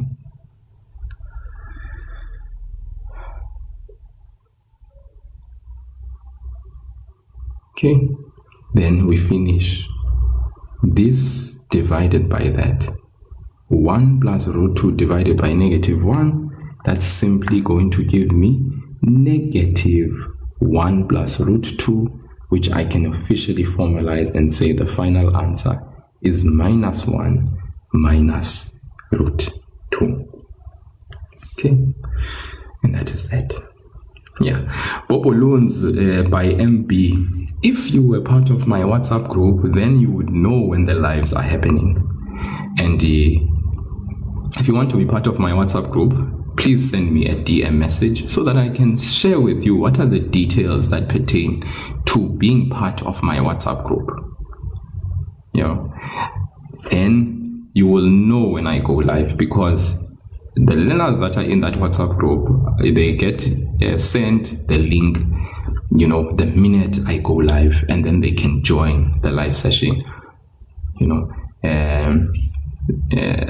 with things sprucing up for the next few lives, I will send the schedule ahead of time so that they know when to join, you know, if they can avail themselves or not.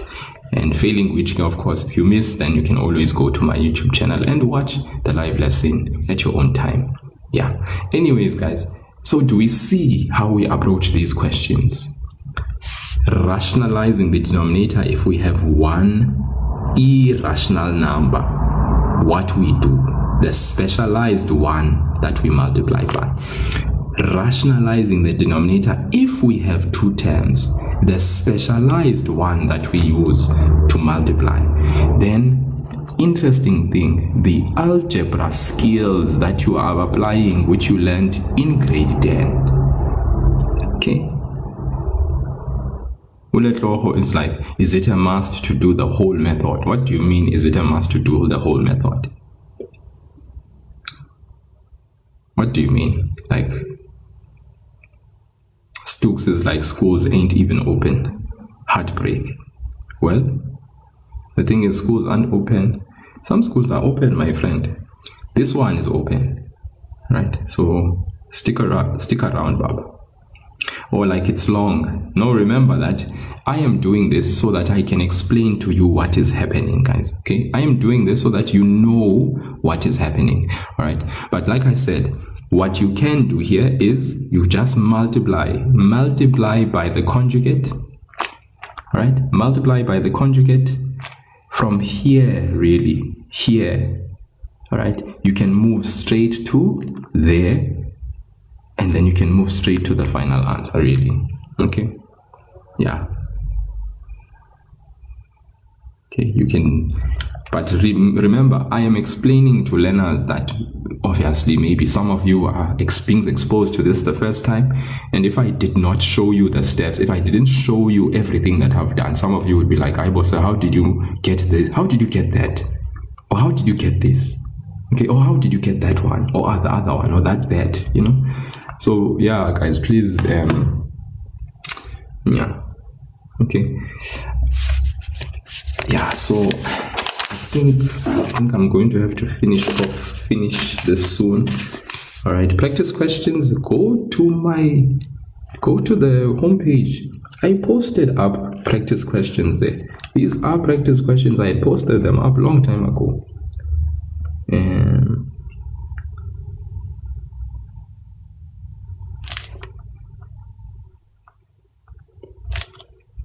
Okay, now look at this question, for instance. Okay. If you go to my homepage, guys, the second or third last video that is actually on my homepage here on TikTok has like some exponent and surds game challenge questions. You know, this is the paper. All right. I posted this up for your benefit.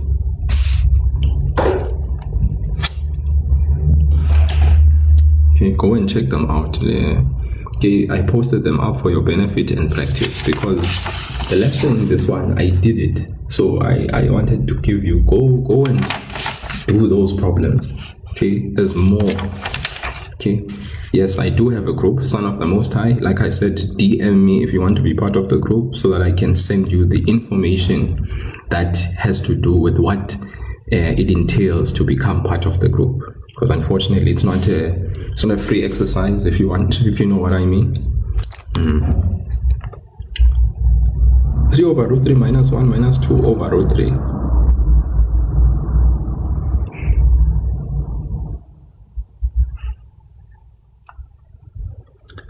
Here we are dealing with the addition or a subtraction.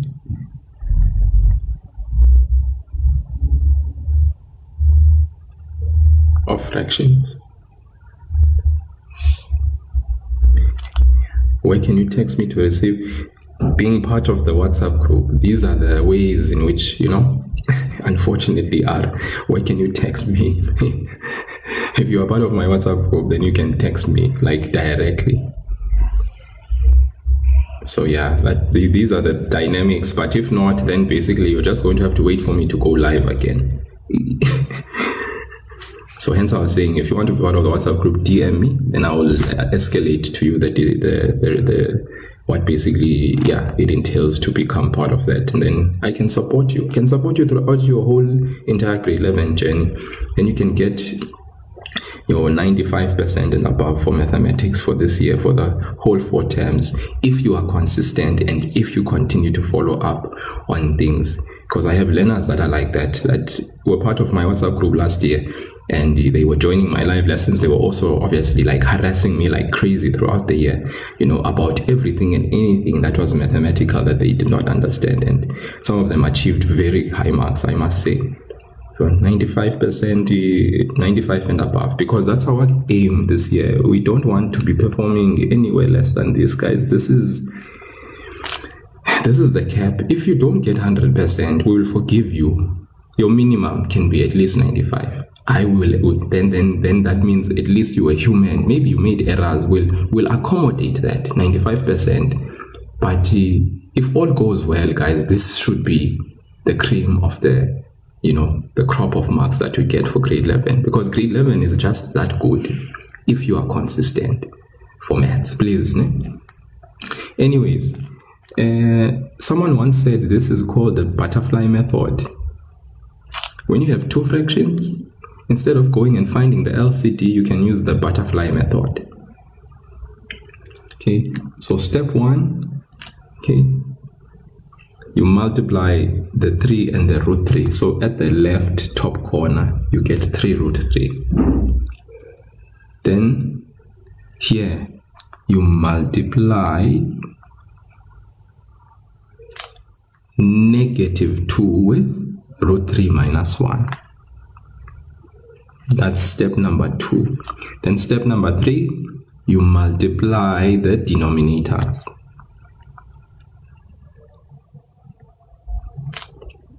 So this is what they call the butterfly method. For 2 fractions that you have to add or subtract, you can do that.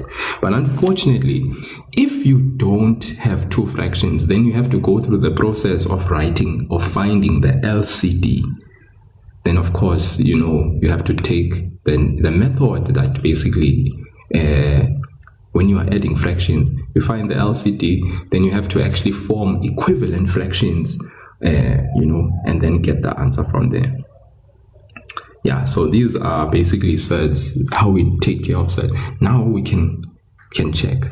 3 root 3, obviously, that's fine. Minus, we distribute the negative 2 inside this bracket. Okay, remember, this is 2 terms. That's why we put brackets around the multiplication of negative 2. Son of the Most High, when you are part of the WhatsApp group, you know. If not, then it means that you're just going to always have to wait and see when I go live. Hence I was saying, DM me if you want to be part of the WhatsApp group to get just like details pertaining to that. And then obviously, Then the negative 2, we distribute. Negative times a positive, we know is negative. 2 times root 3, obviously that's 2 root 3. Then we take this negative 2, we distribute it to the last term. What's negative times a negative? It's positive. 2 times 1 is 2. Those are our terms in the denominator. So now we have those terms, and I'm sure you can see there are like terms. We'll take care of it here in the denominator, guys. Here in the denominator.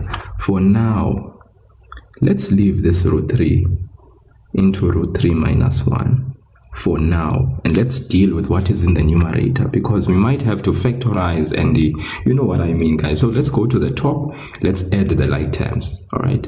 Okay, this is already sort of like factorized, but there we simplified because we want to see what can be simplified further. So root 3 minus 2 root 3, for instance. What's 3 root 3 minus 2 root 3? It is going to be 1 root 3 plus the 2. Okay, 3 root 3 minus 2 root 3. These are like terms. Okay, so remember, guys, our laws that we learned about the addition of surds is that if inside the root we have the same values and it's the same root, then it means we treat it like terms. We keep the root, we add the coefficients. Here there's a 1 and there's a 1, so that means 1 plus 1 is going to be 2. So we have 2 root a. Okay, that's what we know about the addition of like roots. Okay, addition and subtraction of like roots. We call them like roots. Addition and subtraction, as long as it is the same root. Okay.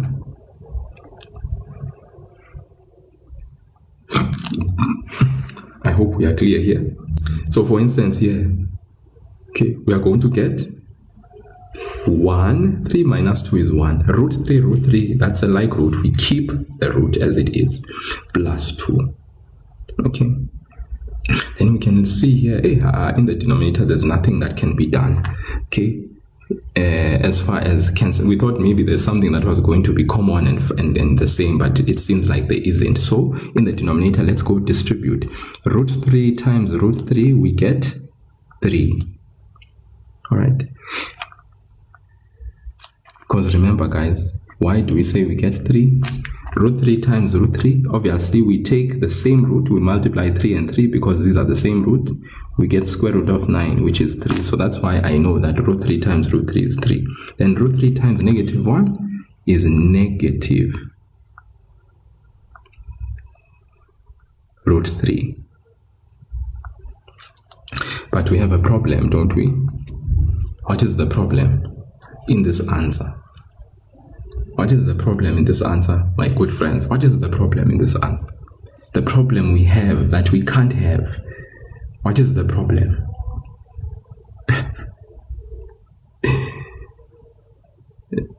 What is the problem, guys? Come on, I'm waiting for you to tell me what is the problem. What is the problem with this answer? Is this answer final? Can we leave it like this? Thank you. No, it's irrational. We can't have a problem. Okay, we can't have this root either there in the denominator. So we have a problem there. So what do we have to do then? Now you can use that big word you guys love using. We have to do what then? We have to multiply by the what? By the conjugate. Okay, by the conjugate. In other words, we have to rationalize the denominator. Okay, yeah, so that big word you guys love so much, conjugate. Okay, it's almost as if you guys found a new love, conjugate. Okay, so let's go. So here, now it's like we're back at grade 9. A binomial by a binomial. Hi guys, simply you should know what should be done. There at the top, what are you going to have? You are going to have 3 root 3 plus 3. Root 3 times root 3 is going to give us 3. 2 times 3 is 6 plus 2 root 3. That's what you have in the numerator. In the denominator, we're simply going to have 3 minus 3. Haha, this is beautiful. Not 3 minus 3, man, obviously. What's 3 times 3? It's 9. My mistake there. My mistake, my fault. Okay, my mistake, guys. 3 times 3 is 9, and then root 3 times root 3 will give us 3.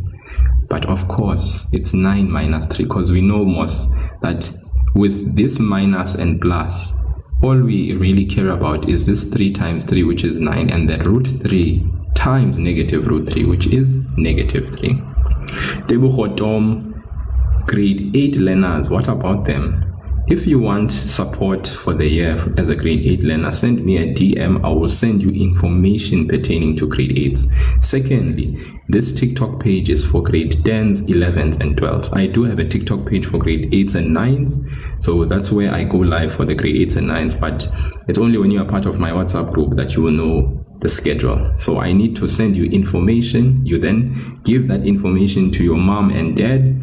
They go over it. If they are saying they approve that you be part of this group, then obviously they will make the necessary contact as per the details I'll send you. Okay, so please, yeah, guys, at the end of the day, understand all of you are minors, so any communication pertaining to the WhatsApp group and being added onto that has to actually come via your folks. You can't have my number, because if you have my number, then it means you have access to my WhatsApp. No. Send me a DM on TikTok. Then I will send you the information pertaining to the WhatsApp group. Your parents need to approve, and they have to okay it and then support it, and then also say, we are going to make this financial commitment as per the requirement. Then you can be part of that. If not, then I guess then you're not going to be. So it's just like that. So let's go and add the like terms, guys, in the numerator. Final answer, 3 root 3 and 2 root 3 are like terms, so we know we are going to get what there in the numerator? 5 root 3. What's 3 plus 6? That's 9. Over, what's 9 minus 3? That is 6. Any common what? No. I think that's pretty much about it. Okay, that's pretty much about it. Ivile, how much are your classes say? DM me, please. All of these things, DM me. DM, please. DM. Have any questions about anything? DM. I will respond. All right, guys. The TikTok live lessons, joining them, obviously being here is not. No one is paying a dime for this, right? No one. Like, you are not. You are just paying for your data, and you're making sure you are here. But guys, if you want additional things like being part of my WhatsApp group, maybe you want to become part of my specialized special force group of learners where I actually do WhatsApp lessons with them privately, then that means there's additional things that are required for that. One-on-one, obviously that's different as well, all right. I just want to say that those are some of the things that are in place for this year, different from last year, because last year when I started, everything, it was free for all, free for everything. But the more time I devote into this thing, it means that obviously that's energy, that's time, that's resources, and I hope you guys understand that point. Anyways, this is the final answer, guys. I hope we are good. Unfortunately, now I have to end this live lesson, all right? But I end this live lesson saying to you, on the home page, the problems here are there, all right? So we've done all of these ones above, but we did not do this. We did that just now, okay? We did that as well. We haven't done that. So you guys can actually, these are some of the problems you can actually challenge yourself and do. Okay, additionally, there are these ones as well. All right. Okay, please, guys. Okay, we did this one because I wanted to just introduce us to the whole concept of the rationalizing of the denominator, grade 11s. And yeah, here we are, guys. Please, these are for you to do simplification. Write this in the form of that. Here we have more. There, you see. Yeah, please, guys, you can get cracking for yourself. Okay, unfortunately, I have to end the live for the grade 11s now. I hope you guys, yeah, you learned something. So let's do this. And yeah. So those who are already in my WhatsApp group, you can do this, and then you can send me your responses privately so that I can check. You know, and as I said, those who want to be part of the WhatsApp group, you guys can DM me. I will give you the information that is attached to being part of that group if you want to. You don't have to.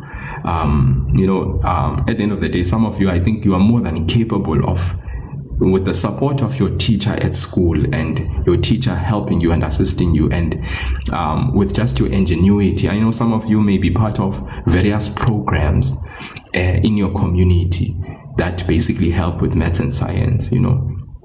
I mean, I'm a teacher myself, but more than that, I'm a teacher where I'm assisting in a program in my community that is maths and science oriented. So there's a vast amount of experience. And guys, high school, I teach all grades in high school, grade 8, 9, 10, 11, 12. All right. And it's been years that I've been teaching. I think we're just under 10 years. I'm coming up on 10 years being an educator officially, and I've been teaching, and even last year I was teaching grade 12. So what I'm saying is that if you want support throughout your journey so that you can get, as I said to you earlier on, guys, we can get in this range. This is the range I'm talking about. The aim 95% to 100 for maths. You see, it's a very key percentage, this one. And to be someone that consistently is able to get this term by term, my leader, it's very possible, this thing. Anyways, let me love and leave you. Thank you so much for joining in, and thank you for your participation. Thank you for everything. You guys have been great. It's been good. Live was very positive, very vibrant. Yeah, you guys really did the things. Okay, cheers. Let me see you again. Until next time.